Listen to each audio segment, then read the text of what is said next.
In a distant village, people busy themselves with New Year's festivities. Within this place lies a beautiful spring, known as the Fountain of Hope. Today, a woman stares at this most hallowed sight with ferocity in her eyes. Nearby men turn their leering gazes on her fine features. But after their eyes rest on her for a moment, they quickly find other ways to occupy their time. For the woman's left arm and leg are military prosthetics, tools of war that shine dully in the setting sun.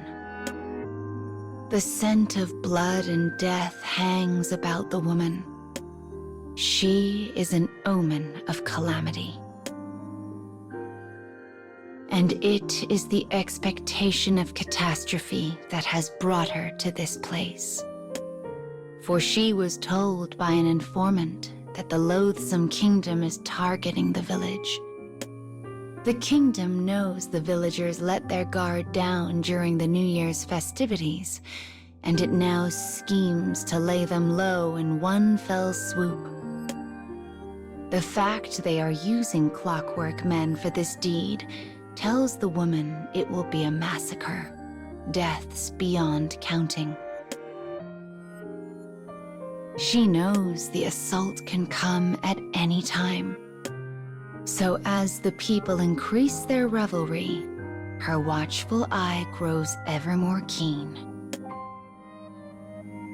Suddenly, she finds herself approached by children clad in strange and exotic costumes. Easy, she reminds herself. They're not part of the kingdom's plan. They're just kids.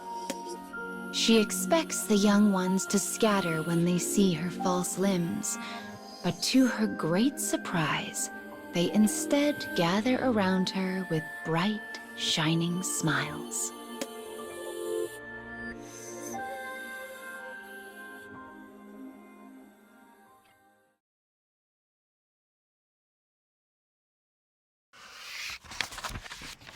The children are costumed as fairies, a tradition of long standing in this part of the world. As the bewildered woman looks on, one of them steps forward and speaks. "Did your wish come true this year, ma'am?" As she contemplates her answer, one of the children holds out an offering on the palm of their hand. It is an intricately carved glass bead filled with water from the spring. A ghostly sort of moonlight shimmers on its surface as it wobbles back and forth. "It's a good luck charm," says the child. "We make them here." The woman recalls how she had seen the children running through town earlier, handing small baubles to the adults. This must be one of their traditions, a rite where kids dress as wish-granting fairies and hand out charms to everyone they meet. As understanding dawns, the woman's brow furrows. She does not have time for such folly. "Others need this more than me," she says, placing the charm back into the stunned child's hand. "Give it to them instead." She looks away, hoping to avoid the child's eyes. She does not need charms, or luck, or rights. She needs only revenge. She does not have the capacity to wish for everyone to be saved. It is simply not in her nature. The children stare at her, confused by her tragic expression. Then, not knowing what else to do, they say the words that complete the rite. "We hope all your wishes come true." Time passes. She waits. At midnight, Fireworks blaze across the sky to herald the arrival of the new year. Their brilliance signals the climax of the festivities. The village and surrounding lands are bathed in a warm, flickering glow, one that reveals a heavily armored force moving slowly over the horizon.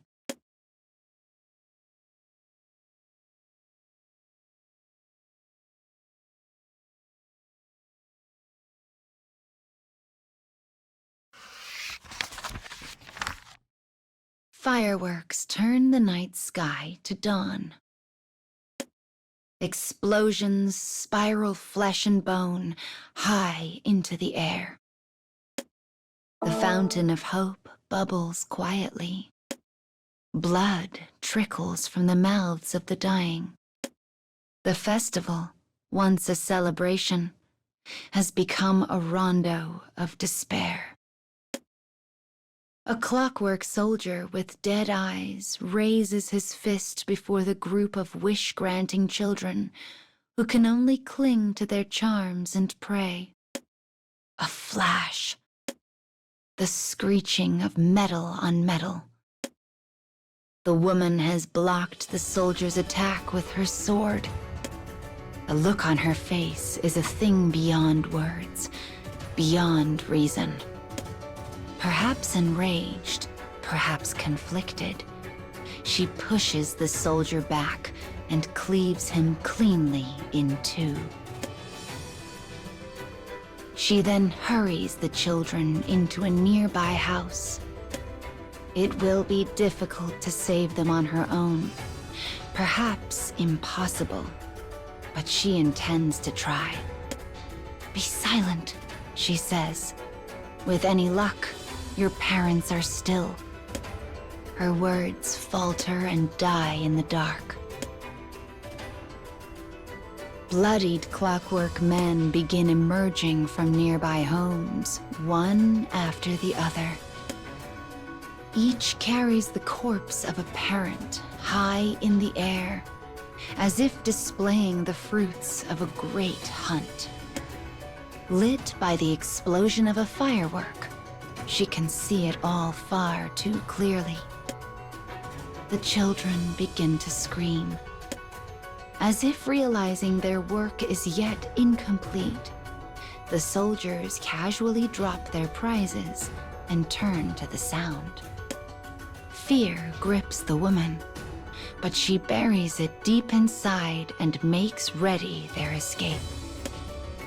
Somehow, impossibly, she manages to lead them all to the outskirts of town. And when she turns back to see it in flames, she suddenly realizes what must be done.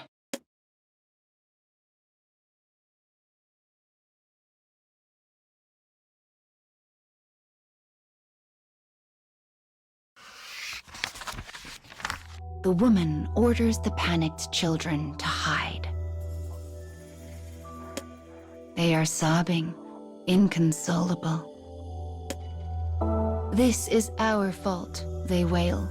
"Our charms were not powerful enough." "Actually," says the woman, "I would like one of those charms now." Her voice is gentle, soothing. It is a thing so unfamiliar to her.